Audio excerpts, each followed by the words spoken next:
পরাজয়ের পর পেরিয়েছে ৪৮ ঘন্টা, এখনো পর্যন্ত গদি আঁকড়ে পড়ে রয়েছেন মমতা বন্দ্যোপাধ্যায়। বৃহস্পতিবার মেয়াদ শেষ, মমতার কড়া পদক্ষেপ নেবেন রাজ্যপাল।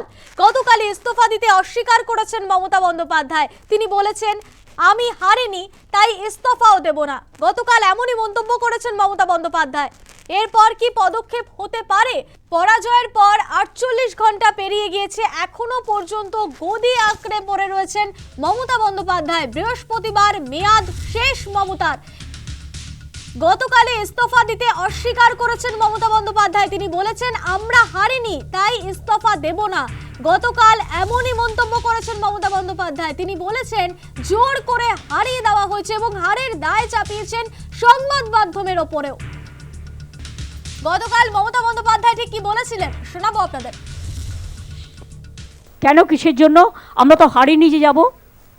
হারলে আমি যদি শপথ নিতে যেতাম তাহলে আমি রেজিগনেশনটা করতাম। এখন তো কোয়েশ্চেন ডাজন্ট অ্যারাইজ।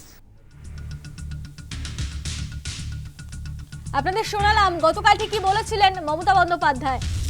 গতকাল তিনি ইস্তফা দিতে অস্বীকার করেছেন। এখনো পর্যন্ত ৪৮ ঘন্টা পেরিয়ে গিয়েছে তার পরাজয়ের, তারপরেও গদি আঁকড়ে রয়েছেন মমতা বন্দ্যোপাধ্যায়। বৃহস্পতিবারই মেয়াদ শেষ মমতার, কড়া পদক্ষেপ নেবেন রাজ্যপাল। এরপর কি পদক্ষেপ হতে পারে, কি বলছেন প্রাক্তন বিচারপতি দেবাশিস করগুপ্ত।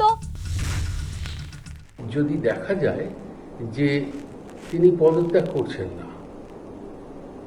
এবং শপথের আগে কয়েকটা দিন বাকি রয়ে গেছে, তখন রাজ্যপাল কিন্তু ওই ১৬৪ যে ধারা রয়েছে সংবিধানের, সেখানে বলা আছে, the chief minister and other ministers shall hold the office during the pleasure of the governor.